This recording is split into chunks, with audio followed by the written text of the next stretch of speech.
Bismillahirrahmanirrahim. Assalamualaikum warahmatullahi wabarakatuh.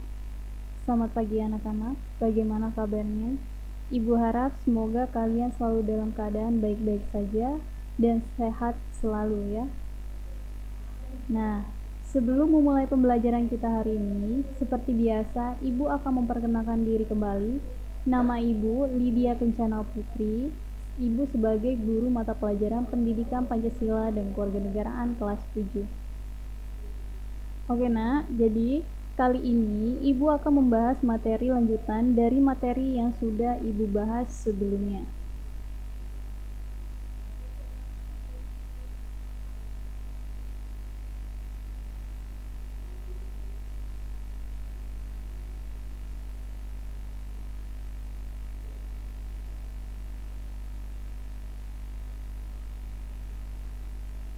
Yang pertama, arti penting norma dalam mewujudkan keadilan.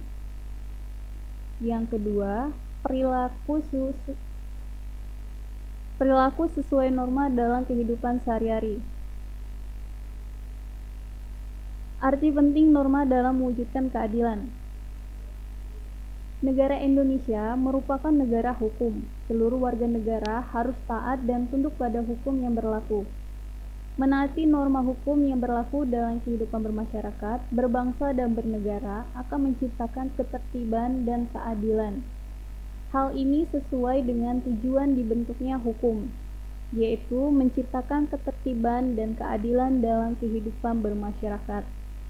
Nah, dari ringkasan ini bisa kita lihat bahwa di sini berhubungan dengan negara hukum dan juga norma hukum ya, Nak. Sebelumnya kita sudah membahas tentang norma hukum. Kembali Ibu ingatkan lagi, norma hukum adalah peraturan mengenai tingkah laku umat manusia dalam pergaulan masyarakat dan dibuat oleh badan-badan resmi serta bersifat memaksa sehingga perintah dan larangan dalam norma hukum harus ditaati oleh seluruh lapisan masyarakat dan negara. Di sini bisa kita lihat norma hukum bersifat memaksa. Bersifat memaksa ini maksudnya adalah bahwa norma hukum ini tegas dalam artian dia memiliki sifat perintah dan juga larangan ya. Selanjutnya adalah fungsi aturan dalam masyarakat. Aturan dalam masyarakat memiliki arti penting dalam terciptanya ketertiban dan keharmonisan masyarakat dalam perbedaan setiap individu, baik itu perbedaan kepribadian, kepentingan, keinginan, dan juga tujuan hidup. Beberapa fungsi aturan dalam masyarakat diantaranya yaitu 1. Pedoman dalam bertingkah laku. Jadi di sini pedoman dalam bertingkah laku itu merupakan norma yang bertujuan untuk memuat aturan tentang tingkah laku masyarakat dalam pergaulan sosial. Selanjutnya nomor 2 adalah menjaga kerukunan anggota masyarakat. Nah, yang berarti norma di sini memuat aturan agar perbedaan dalam masyarakat tidak menimbulkan kekacauan atau ketidaktertiban. Yang ketiga, sistem pengendalian sosial.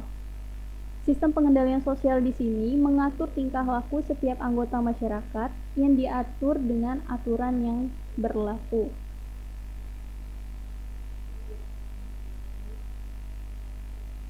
Oke, membicarakan tentang negara hukum, ada yang tahu apa itu negara hukum?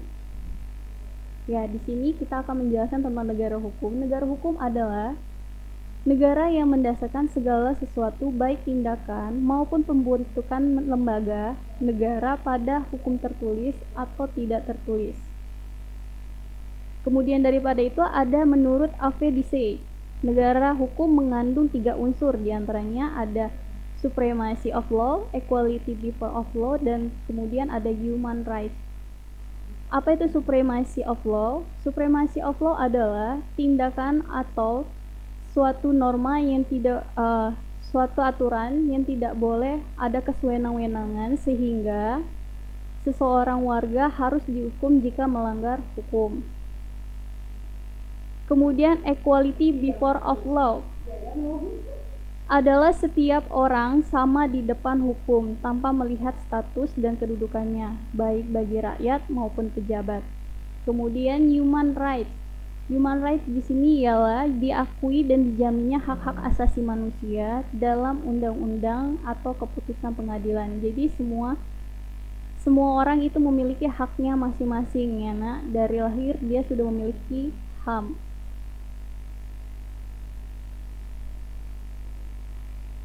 Kemudian negara hukum itu memiliki dua pasal. Yang pertama ada pasal 1 ayat 3 dan kedua pasal 27 ayat 1. Pada Undang-Undang Dasar Negara Republik Indonesia tahun 1945 pasal 1 ayat 3 itu berbunyi bahwa negara Indonesia adalah negara hukum. Kemudian selain itu juga Indonesia merupakan negara hukum terjamin dalam Undang-Undang Dasar Negara Republik Indonesia tahun 1945 terdapat dalam pasal 27 ayat 1 yang bunyinya ialah segala warga negara bersamaan kedudukannya di dalam hukum dan pemerintahan dan wajib menjunjung hukum dan pemerintahan itu dengan tidak ada kecualinya.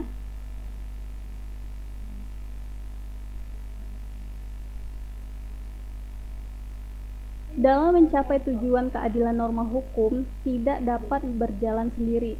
Maka dari itu diperlukan alat-alat perlengkapan negara. Alat-alat perlengkapan negara yang berwenang seperti polisi, jaksa, dan hakim. Oke, sebelum kita lanjut, di sini sudah pasti sekali anak. Coba jika norma hukum ini tidak ada di negara kita, pastilah timbul kekacauan di mana-mana. Maka dari itu, norma hukum itu wajib ditegakkan agar yang melakukan pelanggaran-pelanggaran akan mendapatkan sanksi yang sesuai dengan pelanggaran yang dilakukan. Seperti yang sudah Ibu jelaskan minggu lalu ya nak.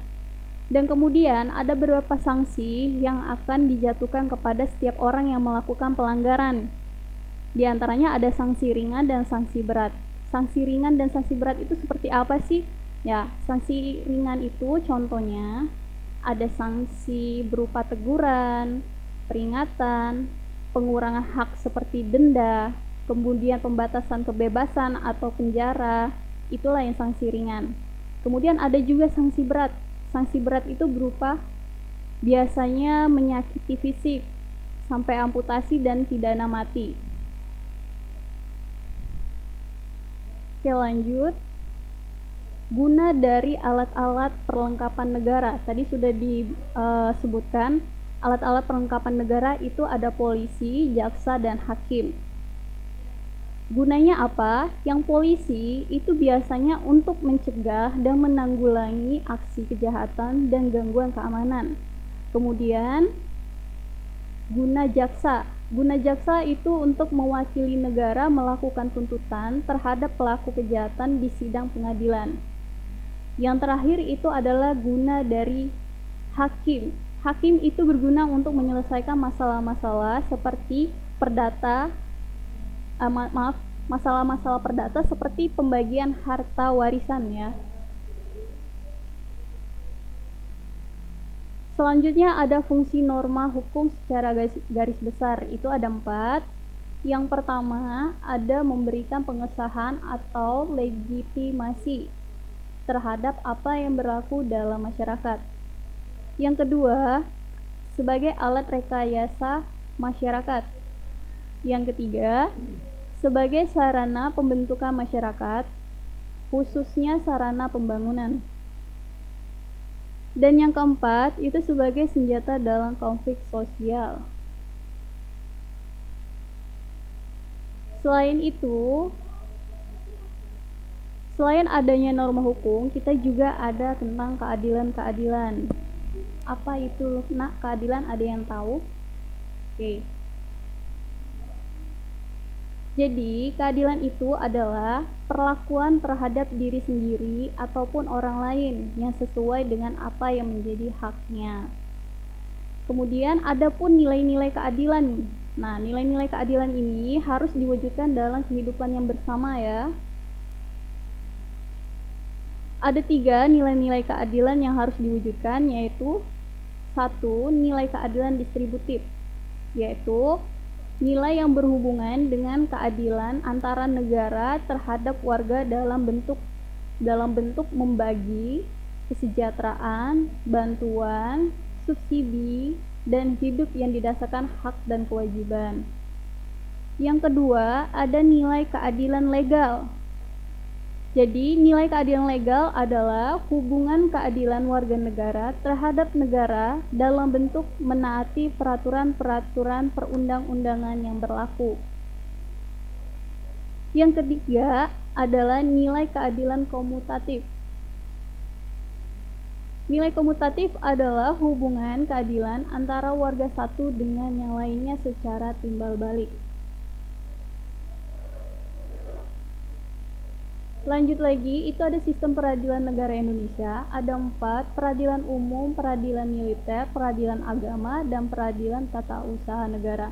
Nanti akan Ibu bagi kembali, peradilan umum, militer, agama, dan tata usaha negara itu memiliki bagian-bagian peradilannya lagi.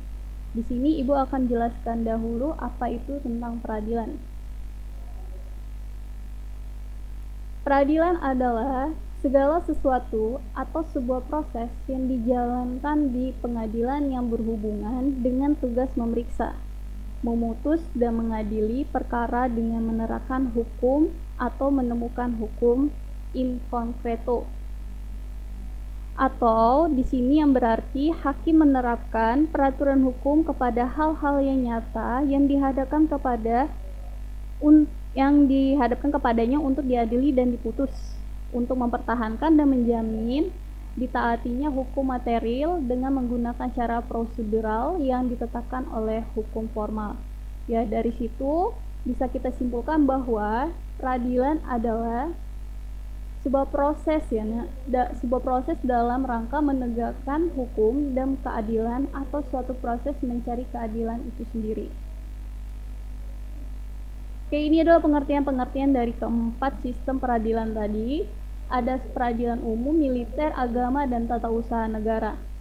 Yang pertama, peradilan umum adalah lingkungan peradilan di bawah Mahkamah Agung yang menjalankan kekuasaan kehakiman bagi rakyat pencari keadilan pada umumnya. Kemudian, yang nomor 2 adalah peradilan militer.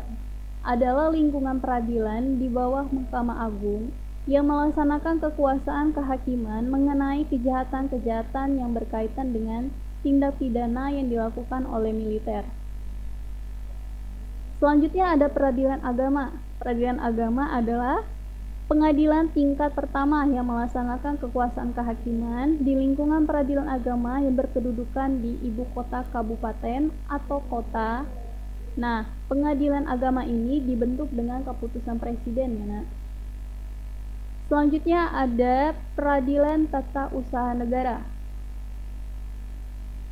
Peradilan tata usaha negara adalah lingkungan peradilan di bawah Mahkamah Agung yang melaksanakan kekuasaan kehakiman bagi rakyat pencari keadilan terhadap sengketa tata usaha negara itu sendiri. Nah, selanjutnya ini ada lembaga peradilan yang ada di Indonesia yang tadi Ibu masukkan, ada bagian-bagiannya sendiri. Badan peradilan yang tertinggi di Indonesia adalah Mahkamah Agung, sedangkan badan peradilan yang lebih rendah berada di bawah Mahkamah Agung. Yang pertama di sini ada peradilan umum. Peradilan umum itu ada pengadilan tinggi dan pengadilan negeri. Kemudian ada lagi peradilan agama, itu dibagi menjadi pengadilan tinggi agama dan pengadilan agama. Selanjutnya lagi ada badan peradilan militer. Itu dibagi menjadi 3, yaitu pengadilan militer utama, pengadilan militer tinggi, dan pengadilan militer. Selanjutnya ada lagi, itu yang terakhir adalah badan peradilan tata usaha negara. Itu dibagi menjadi pengadilan tinggi tata usaha negara dan pengadilan tata usaha negara.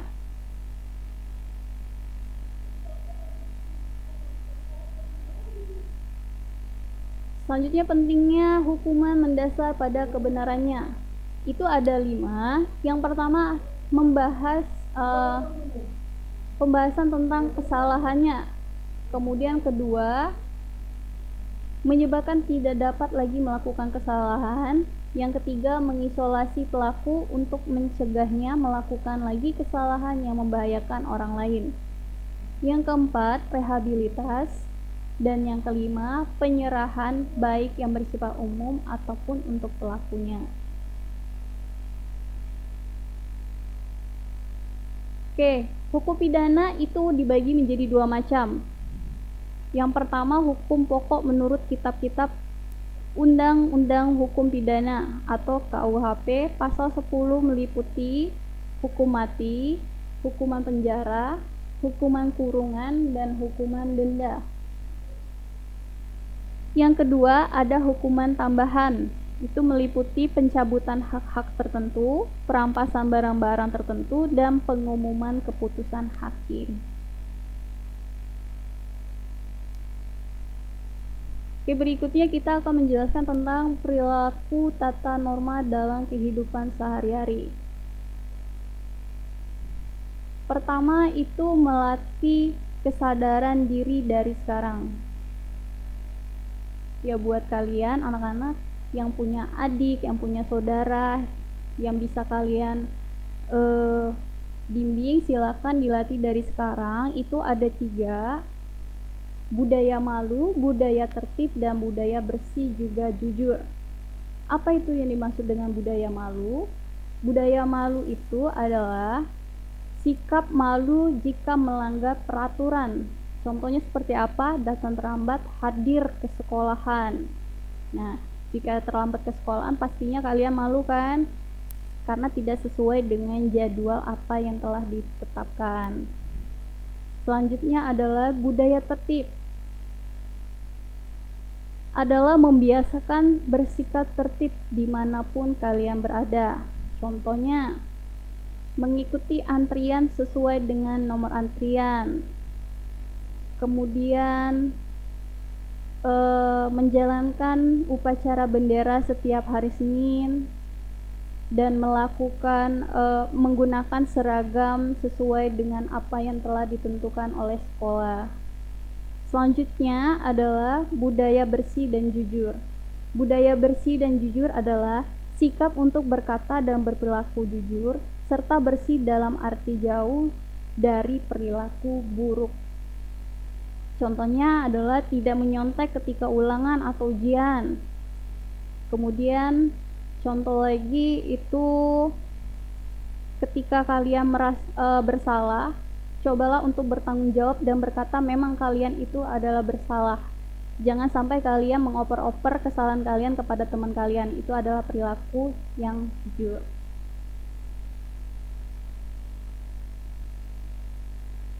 Penyebab kesadaran yang rendah terhadap norma itu ada 2 faktor. Yang pertama ada faktor pribadi dan kedua faktor lingkungan.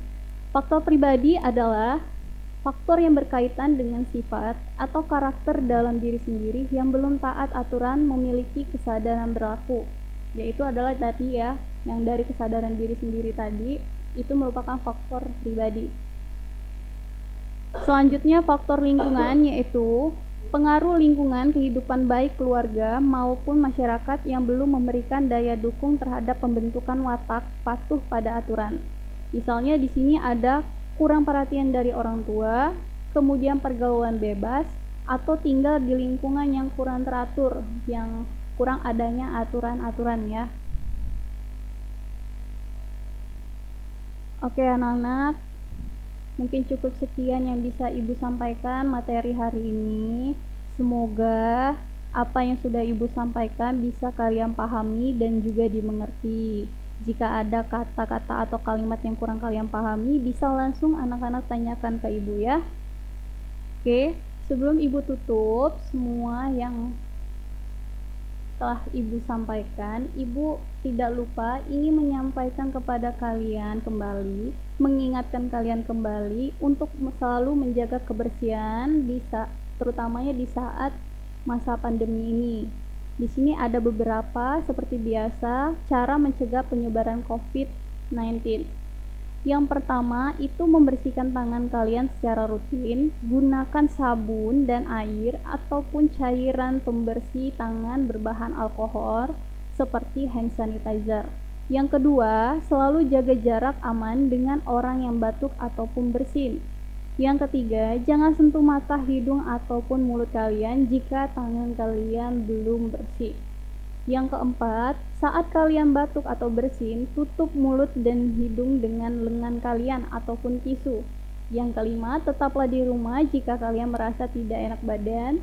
Dan yang keenam, jika kalian demam, batuk, atau kesulitan bernapas, segera cari bantuan medis, hubungi terlebih dahulu medis tersebut. Kemudian, barulah kalian ikuti aturan atau arahan otoritas kesehatan lokal yang akan disampaikan oleh medis tersebut.